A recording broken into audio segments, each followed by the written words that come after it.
Chapitre 10-3 Mesure du squelette du cachalot. Tout d'abord, je souhaite vous faire un simple exposé sur la masse du Léviathan vivant, dont nous allons brièvement aborder le squelette, car ce n'est pas inutile. Selon un calcul minutieux que j'ai fait, partiellement fondé sur les estimations du capitaine Scoresby, qui accorde un poids de 70 tonnes à une baleine du Groenland d'une taille maximum de 60 pieds de long, selon mes calculs, dis-je, un cachalot des plus grands, de 85 à 90 pieds de long et d'un peu moins de 40 pieds de diamètre, là où il est le plus épais, pèsera au moins 90 tonnes, de sorte qu'en comptant qu'une tonne représente le poids de 13 hommes, le sien dépasserait largement celui de l'entière population d'un village de 1100 habitants. Ne pensez-vous pas dès lors que pour s'imaginer une quelconque capacité de mouvement dans une masse pareille, un terrien doit lui prêter un cerveau gros comme un couple de bœufs sous le joug? Je vous ai déjà parlé d'une manière ou d'une autre de son crâne, de son évent, de sa mâchoire, de ses dents, de son front, de ses nageoires et des autres diverses parties de son anatomie. Je me bornerai maintenant à relever ce qu'il y a de plus intéressant dans son ossature. Mais comme le crâne colossal fait la majeure partie de son squelette, qu'il en est de loin l'élément le plus complexe et que nous n'y reviendrons pas en ce chapitre, ne manquez pas de le garder soit en mémoire, soit sous le bras, faute de quoi vous n'auriez pas une idée juste de la structure générale dont nous allons parler.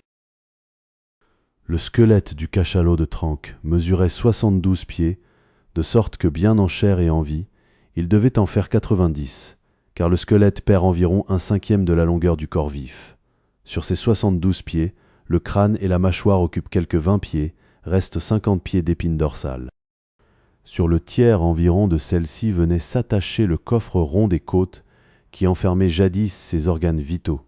Ce poitrail immense aux côtes d'ivoire, avec sa longue colonne vertébrale formant une droite ininterrompue, me rappelle la carène d'un grand navire récemment mis en chantier au moment où une vingtaine seulement de ses membrures nues sont posées et où la quille n'est encore qu'une longue poutre isolée. Il y avait 10 côtes de chaque côté. La première, en commençant à partir du cou, avait près de 6 pieds de long. Les deuxième, troisième et quatrième étaient d'une longueur croissante. La cinquième située au milieu atteignait la longueur maximum de 8 pieds et quelques pouces. Les autres décroissaient depuis là jusqu'à la 10e et dernière qui ne fait que 5 pieds et quelques pouces. Leur épaisseur paraît proportionnelle à leur longueur. Les côtes centrales sont les plus arquées. Aux Arsacides, elles sont parfois utilisées comme arches de pont pour enjamber de petites rivières. Considérant ces côtes, je fus une fois de plus frappé d'un fait, plus d'une fois mentionné en ce livre. Le squelette du cachalot ne donne en aucune mesure le gabarit de son corps. La plus grande des côtes de Trank, celle du milieu, se situe sur l'animal vivant à l'endroit où il est le plus épais, ayant 16 pieds au moins. Or, la côte correspondante n'a guère plus de 8 pieds et ne donne donc qu'à moitié l'idée de la taille du cachalot à cet endroit précis. D'autre part, là où je ne vois plus qu'une épine nue, elle portait un manteau fait de tonnes de chair, de muscles, de sang et d'entrailles. Qui plus est, là où se trouvait l'ample queue, ne reste que quelques os disjoints et en lieu et place des lourdes et majestueuses calmes, il n'y a plus que le néant. Comme il est vain et sot dès lors, pensais-je, de la part d'un homme craintif et qui n'a pas voyagé, de chercher à réaliser ce qu'est l'étonnant cachalot, d'après ce squelette amoindri par la mort, étendu dans ce bois paisible. Non, c'est seulement au cœur des dangers les plus aigus, au sein des tourbillons de ces palmes furieuses, sur l'infini de la mer profonde qu'on peut découvrir la baleine dans sa plénitude et dans sa vivante vérité. Et l'épine dorsale? La meilleure façon de s'en faire une idée juste, c'est d'empiler les vertèbres, les unes sur les autres, à l'aide d'une grue. Laborieuse entreprise, mais cela fait, on croit voir la colonne de Pompée. Il y a 40 et quelques vertèbres en tout qui sont soudées entre elles. Elles sont plutôt posées comme les blocs noueux d'un clocher gothique, formant les solides assises d'une lourde construction. La plus grande est large d'un peu moins de 3 pieds, et pèse de plus de 4. La plus petite, là où l'épine dorsale s'amenuise à la naissance de la queue, n'a que 2 pouces d'épaisseur et offre quelque ressemblance avec une boule blanche de billard. Je me suis laissé dire qu'il y en avait de plus petites encore, mais elles furent perdues par des cannibales polissons, les enfants du prêtre, qui les avaient volées pour jouer aux billes. À quoi on reconnaît que l'épine dorsale du plus grand des êtres vivants diminue jusqu'à devenir simple jouet entre des mains d'enfants. Chapitre 104. La baleine fossile. Vu sa masse imposante, la baleine est un sujet rêvé pour exagérer, et d'une façon générale, discourir et s'étendre. Le voudriez-vous que vous ne la pourriez réduire? À tout seigneur, tout honneur, il ne faudrait en traiter que dans un infolio impérial. Pour ne point reparler des dimensions qu'elle offre de l'évent à la queue, ni de son tour de taille, nous évoquerons seulement les circonvolutions gigantesques de ses intestins pareils aux glaines de cordage et de haussière dans la caverne du faux pont d'un vaisseau de ligne. Puisque j'ai entrepris de manier ce Léviathan, il m'incombe de me montrer à la hauteur de ma tâche, de ne pas négliger la plus minuscule cellule de son sang et de raconter jusqu'au moindre repli de ses entrailles. Ayant déjà parlé de son habitat et de son anatomie, il me reste à l'exalter des points de vue archéologiques, paléontologiques et antédiluviens. Appliqué à toute autre créature que le Léviathan, une fourmi ou une puce, pareil terme imposant pourrait à bon droit être considéré comme grandiloquent. Avec le Léviathan pour sujet, ce n'est pas le cas. Pour accomplir cette prouesse, je suis trop heureux de chanceler sous les mots les plus pesants du dictionnaire. Il faut que vous le sachiez. Chaque fois que j'ai eu besoin d'y recourir pour ces dissertations, je me suis invariablement servi d'une énorme édition 1/4 de Johnson, achetée expressément à cet effet, parce que l'énormité de ce célèbre grammairien en faisait le dictionnaire idéal d'un auteur, comme moi, traitant des baleines. On entend souvent dire de certains auteurs qu'ils font mousser leur sujet, et qu'ils le gonflent. Qu'en est-il alors de moi qui écris sur le Léviathan? Malgré moi, mon écriture s'enfle en caractère d'affiche. Qu'on me donne une plume de Condor et le cratère du Vésuve pour l'y tremper. Amis, retenez mes bras, car le seul fait d'écrire mes pensées sur le Léviathan m'accable de fatigue et me fait défaillir dès que je songe à l'envergure de mon étude, comme s'il fallait y faire entrer toutes les sciences, toutes les générations de baleines, d'hommes, de mastodontes passés, présents et à venir, de tous les panoramas des empires terrestres, à travers l'univers entier et ses banlieues aussi. Un thème si vaste et si généreux est exaltant, on se dilate à sa dimension. Pour faire un livre puissant, il convient de choisir un sujet puissant. On ne pourra jamais écrire une œuvre grande ni durable sur la puce, si nombreux que soient ceux qui s'y sont essayés. Avant d'aborder le sujet des baleines fossiles, je présente mes lettres de créance de géologue, en spécifiant qu'au cours de ma vie mouvementée, j'ai été tailleur de pierre, terrassier et grand fouilleur de fossés, de canaux et de puits, de caves à vin, de celliers et de citernes de toute espèce. Je désire aussi, en guise de préliminaire, rappeler au lecteur que tandis que dans les couches géologiques les plus anciennes, on trouve les fossiles de monstres actuellement disparus pour la plupart, ceux que l'on découvre dans les formations tertiaires semblent établir un lien, ou en tout cas former un chaînon, entre les créatures gigantesques et celles dont la lointaine postérité est, dit-on, entrée dans l'arche. Toutes les baleines fossiles appartiennent à l'époque tertiaire, qui a précédé immédiatement la formation de la couche terrestre supérieure. Bien qu'aucune d'entre elles ne corresponde exactement à une espèce connue actuellement, elles offrent une parenté suffisante dans leurs caractéristiques générales pour prendre place parmi les cétacés fossiles. Au cours de ces 30 dernières années, on a trouvé des fragments de baleines fossiles datant d'avant l'apparition de l'homme, des morceaux d'os et de squelettes, au pied des Alpes, en Lombardie, en France, en Angleterre, en Écosse, dans les États de la Louisiane, du Mississippi et de l'Alabama. L'un des plus curieux de ces restes est un fragment de crâne, mis à jour en 1779, dans une cave de la rue Dauphine à Paris, une petite rue débouchant presque devant le palais des Tuileries. Des os ont été également découverts lors du creusement des fossés de la citadelle d'Anvers au temps de Napoléon. Selon Cuvier, ces fossiles appartiennent à une espèce de Léviathan tout à fait inconnue. Mais le plus merveilleux vestige de cétacés est de loin le squelette immense et presque complet d'un monstre disparu et découvert en 1842 sur la plantation du juge Cruig, en Alabama. Les esclaves naïfs du voisinage, frappés d'une crainte respectueuse, le prirent pour les os de l'un des anges déchus. Les savants d'Alabama déclarèrent que c'était un grand saurien et le dénommèrent Basilosaurus. Mais des échantillons d'ossements ayant été envoyés à Owen, l'anatomiste anglais, il s'avéra que ce prétendu reptile était une baleine, encore que d'une espèce disparue. Cela illustre une fois de plus ce que je disais du squelette de la baleine, incapable de fournir aucune idée de l'animal vivant. Il s'ensuivit qu'Owen rebaptisa le monstre Zeuglodon et dans le rapport qu'il fit à la Société de géologie de Londres, déclara en substance que c'était là une des créatures les plus extraordinaires que les transformations terrestres aient détruites.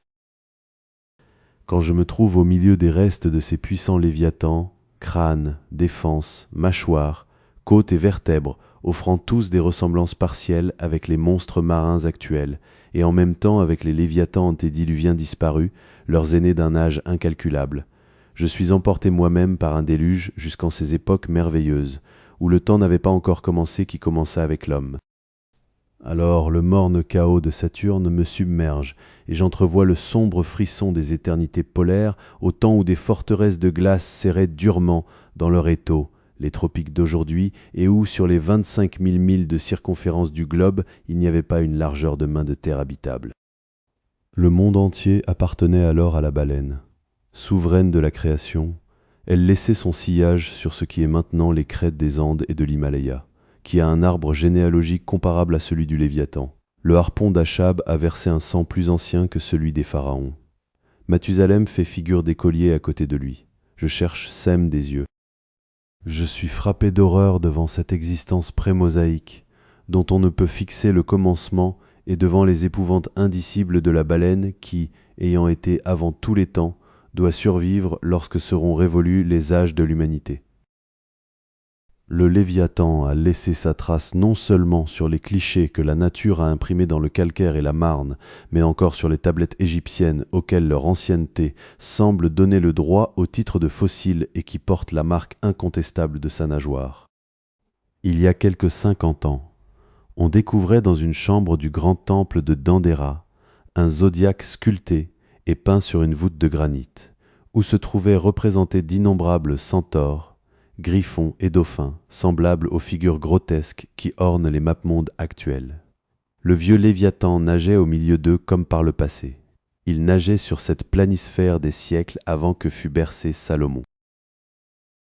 Une autre preuve étrange de l'ancienneté de la baleine en sa réalité post-diluvienne ne doit pas être passée sous silence. Elle nous est fournie par le vénérable Jean Léon, le vieux voyageur de Barbarie. Non loin de la mer, ils ont un temple dont les poutres et les chevrons sont faits d'os de baleine, car souvent des baleines d'une taille monstrueuse sont rejetées mortes à la côte. Les gens simples croient que Dieu a investi ce temple du pouvoir secret de frapper toute baleine qui passe devant lui d'une mort instantanée. Mais la vérité est que, de part et d'autre de ce temple, des récifs avancent à 2000 dans la mer, blessant les baleines imprudentes. Ils y conservent une côte de baleine d'une longueur incroyable qu'ils tiennent pour miraculeuse. Posée au sol, sa courbure dressée vers le haut, elle forme une arche d'une hauteur telle qu'un homme à dos de chameau ne l'atteint pas. Au dire de Jean Léon, cette côte était là depuis un siècle. Leurs historiens affirment qu'un prophète annonciateur de Mahomet venait de ce temple et d'autres n'hésitent pas à assurer que le prophète Jonas fut rejeté par la baleine au pied de cet édifice. En ce temple africain, lecteur, je vous laisse et, si vous êtes nantuquais et baleinier, vous vous y recueillerez en silence. Chapitre 105. La taille de la baleine diminue-t-elle? Disparaîtra-t-elle? Puisque le Léviathan vient vers nous des sources de l'éternité, on est en droit de se demander si, au long de tant de générations, il n'a pas perdu de la taille originelle de ses ancêtres. La recherche nous apprend que non seulement les baleines actuelles sont plus grandes que celles dont les restes ont été trouvés dans les couches tertiaires, période géologique antérieure à l'homme, mais que ces dernières ont une taille supérieure à celle des formations plus anciennes. L'une des plus grandes qui ait été mise au jour jusqu'à maintenant est celle de l'Alabama, dont il a été question au chapitre précédent et dont le squelette avait un peu moins de 70 pieds de longueur, alors que, nous l'avons vu, nous obtenons 72 pieds avec une baleine actuelle. Des baleiniers autorisés m'ont dit avoir pris des cachalots de 100 pieds de long. Mais ne se pourrait-il que, même si les baleines actuelles ont des dimensions plus importantes que celles des époques géologiques, elles aient dégénéré depuis le temps d'Adam?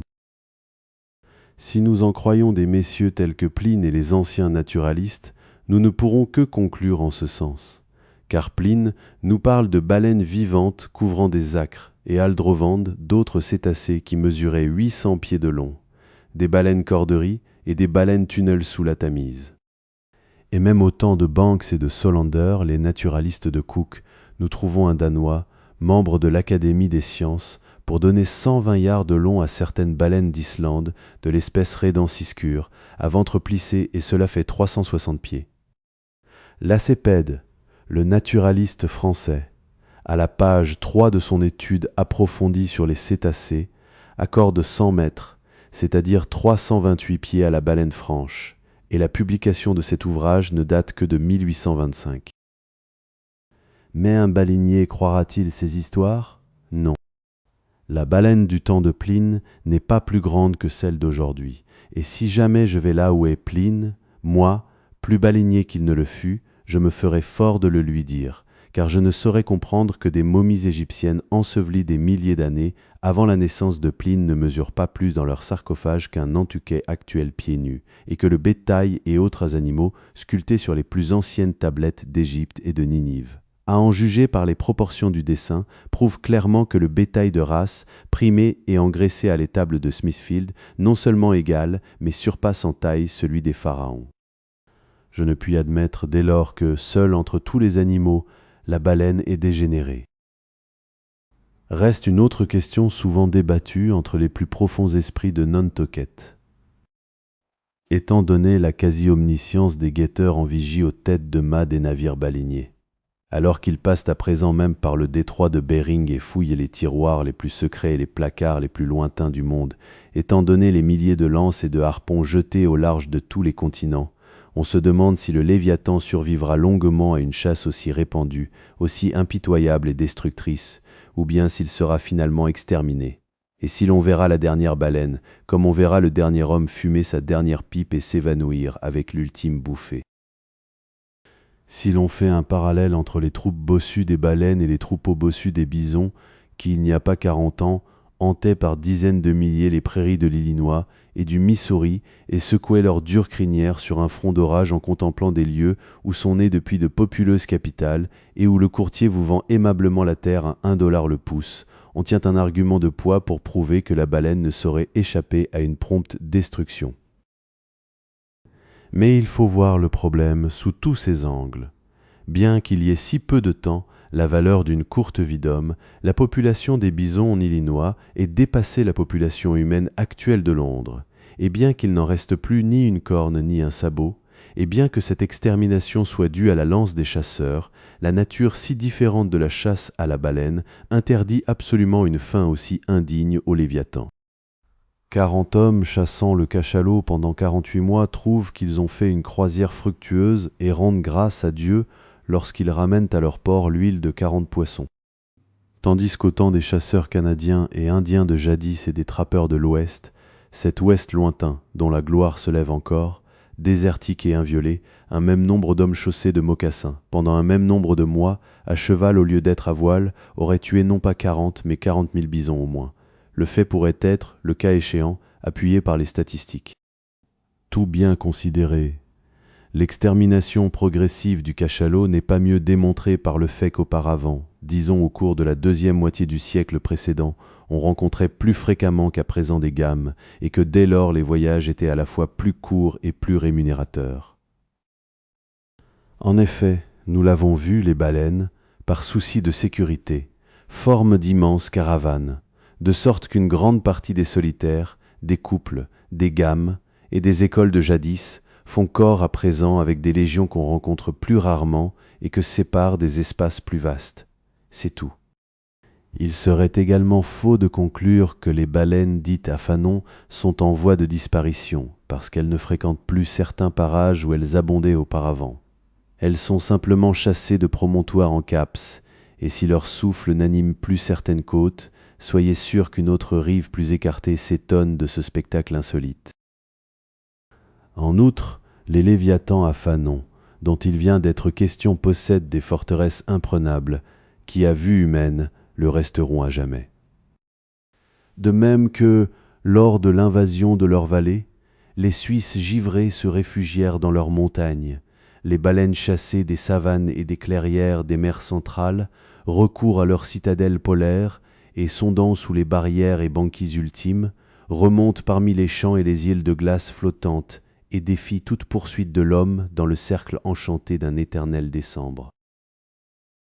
Mais comme l'on harponne un seul cachalot pour 50 de ces baleines à fanon, quelques philosophes de Gaillard d'avant en ont déduit que cette hécatombe avait déjà sérieusement décimé leur bataillon, bien que, depuis quelque temps, 13 000 baleines au moins aient été tuées annuellement sur la côte nord-ouest par les seuls Américains. Ces considérations ne constituent pas une preuve. Il est naturel de se montrer sceptique quant au foisonnement des plus immenses créatures qui soient, mais que répondrons-nous alors à Artaud, l'historien de Goa, lorsqu'il nous raconte que le roi du Siam tua 4000 éléphants au cours d'une même chasse, sinon que les éléphants sont aussi nombreux en ces régions que les troupeaux domestiques dans les pays tempérés. Si ces éléphants ont été chassés pendant des milliers d'années par Sémiramis, Porus, Hannibal et tous les souverains d'Orient qui vinrent après lui, et qu'ils restent fort nombreux, il n'y a pas de raison de douter que la grande baleine survivra à toute chasse, étant donné qu'elle a un pâturage très exactement 2 fois aussi vaste que toute l'Asie, les 2 Amériques, l'Europe et l'Afrique, la Nouvelle-Hollande et toutes les îles de la Terre. En outre, si nous songeons à la longévité présumée des baleines, qui atteindrait l'âge d'1 siècle ou davantage, il s'en trouverait alors, n'importe quand, plusieurs générations adultes, distinctes et contemporaines. Nous acquérons une idée de leur nombre en imaginant tous les cimetières, toutes les nécropoles, tous les caveaux de famille de la création rendant à la vie les corps de tous les hommes, femmes et enfants qui vivaient il y a 75 ans, et en ajoutant cette foule sans nombre à la population actuelle du monde. Toutes ces raisons font que nous tenons la baleine pour immortelle en tant qu'espèce, bien que périssable en tant qu'individu. Elle hantait les mers avant l'apparition des continents. Elle nagea au-dessus de l'emplacement où se trouvent maintenant les Tuileries, le château de Windsor et le Kremlin. Lors du déluge de Noé, elle méprisa son arche et le monde viendrait-il à être à nouveau submergé, comme les Pays-Bas ont été inondés pour exterminer leurs rats, que l'immortelle baleine survivrait, dressée sur la suprême arête du flot équatorial défiant le ciel de son souffle écumeux.